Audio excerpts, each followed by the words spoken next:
Well, hello everybody. I'm back from Panama City. Was down there for a week in January. Now I'm home. A little exploratory trip. Today's video, I kind of wanted to touch on how I decided to leave the U.S. For retirement, more importantly to Panama, how I arrived at that decision.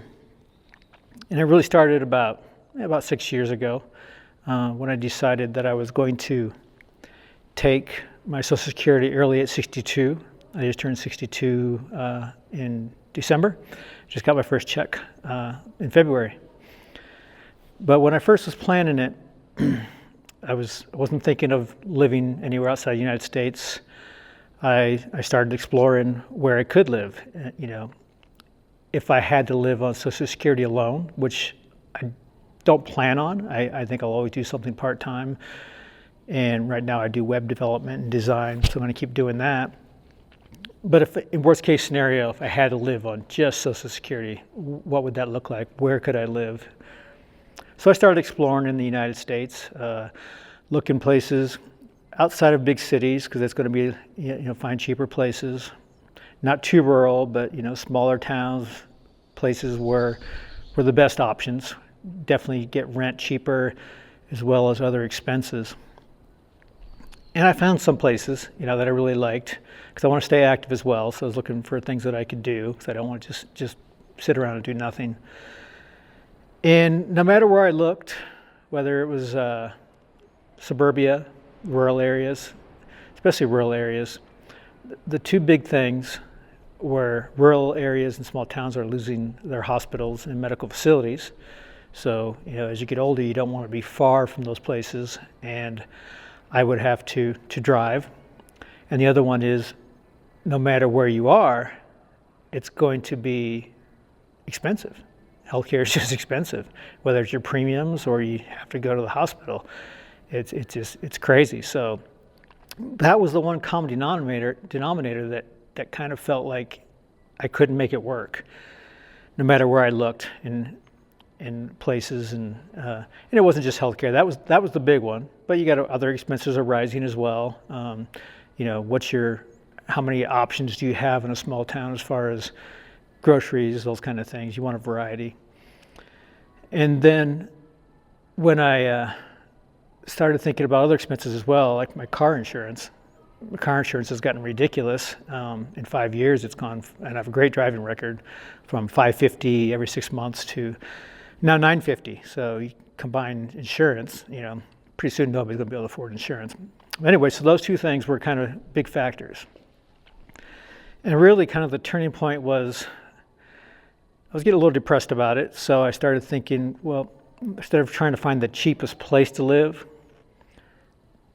focus on the kind of life I wanted to live and work that around it and kind of merge those two. Because in retirement, I shouldn't have to limit my options or make my world smaller. I want my world to be bigger. That's 62. For all practical purposes, I'm starting my final chapter, and I want it to be a great chapter. I want to explore. I want to learn. I want to do things. I want to stay active, but I am a lifelong learner, so that was important. And when I made that decision, it felt good. So I started exploring that. I started thinking, first you kind of focus on places you've been. I've been to Europe and Spain. I love Spain. I would love to live there, but they tax both my Social Security and any money I was making. So if I was going to do that, I would just stay in the United States. And then I started looking towards Central America, Mexico, Costa Rica, where I'd been. And I like Costa Rica. It's getting a little more expensive.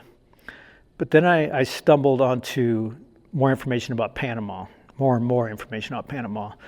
And a quick little plug, what really pushed me over the edge was Jackie Lang and Panama Relocation Tours.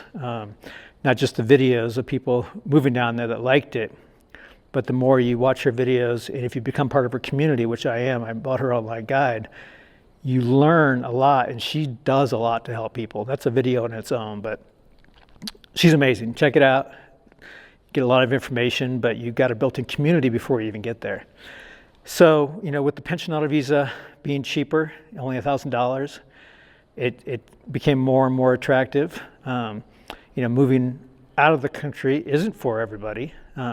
whether they can do it financially or if that just doesn't appeal to them. But staying here wasn't an option for me, and that's my personal decision. Like I said, I want to stay active. It's not just living cheaper, it's living cheaper and being able to do the things I want.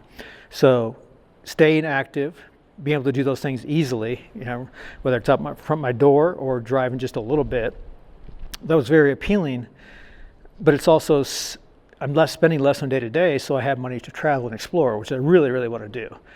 I wanted to live overseas when I was younger. That never really happened, and I didn't think it would. But when I made this decision, it became the only logical decision. So I can save money, do more traveling. Is Panama where I'll end up for the rest of my life? Probably not. I have no idea. But that's where I'm going to start. I want to explore other places. Who knows where I'll live? But that's the beauty of it. Like I said, I don't want to shrink my world. I want to expand my world. I want to keep learning. I love cultures, everything about them. I love not knowing what's around the next corner. So for me, this was a natural progression. And like I said, when I made that decision, I felt good about it. When you make a decision, it feels good. And things happened too. When I left Colorado 4 years ago, I live in El Paso now, and it wasn't even on my radar. Some other plans fell through, and a friend invited me to come live here. And I thought about it. I'm like, 85% Hispanic, right on the border, Spanish. I took it as an omen. So I'm here, and I do like it, but I get to practice my Spanish. And I have decent Spanish, it'll get better down there. So that's where I came to it from. It's too expensive here.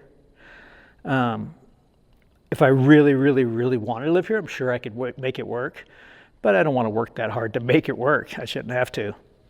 I want to go somewhere and meet like-minded people as well. Just people being expats down there. By that definition, is they have a little bit of adventure in them, and so meeting people like that as well, and like I said, a community. And so for me, it was a natural process. I hope this helps you, because I know there's many people in the same place I was, whether you're in the early 50s or you're 62 my age or even later. There's options. If don't let life beat you down. Retirement can be a big, ugly, scary word, and it shouldn't be. Not in these years. This is the years we should really be enjoying. No matter what else happened in life, hey, this is the home stretch, and make it strong. Hit that tape hard. Do what you want to do, because it's your life. It's your life. Nobody can tell you what to do. People will try to tell you what to do. Many people, when I told them I was moving to Panama, think I'm crazy, and you hear a lot of negativity. You got to block that out. You got to focus on what you want to do, nobody else. So I hope this helps. Thanks for watching Panama Expat Explorer. I have a website. It's a directory, PanamaExpatExplorer.com. It is a directory. I kind of see people are looking for things, and when I was researching Panama, you have to go a lot of different places for whatever you're looking for. And I wanted to create a expat kind of centric directory, things that are needed day to day, not necessarily hotels and restaurants. I may add some later. I like to add some fondas because they're small places and they're fantastic. But that's kind of something I want to get from other people. You don't really search the internet to find that. But things that are day to day to make people's life easier. I'm also adding pages of information on provinces. I've seen a lot of people talking about Panama City, where they are a little confused of the districts and the neighborhoods. You got your districts and the neighborhoods are within that. You hear certain things like San Francisco. People think that's a neighborhood. It's not. It's actually a pretty big area. Very cool area. That's where I want to live. But anyway, so I'm creating this directory. Check it out. Eventually I'll have people sign up and help out, because I can't cover the whole country, and I want to get really good information. I want it to be a community of people who have actually visited the places. I do post a Google rating on there, but I want to have their own ratings from expats who visit that and start that within that. So check it out, PanamaExpatExplorer.com. It just started it. It's building, but I think I've already got a lot of good stuff on there. So check it out. Thanks for visiting my channel. Like, subscribe, and have a great day. Appreciate it. Bye.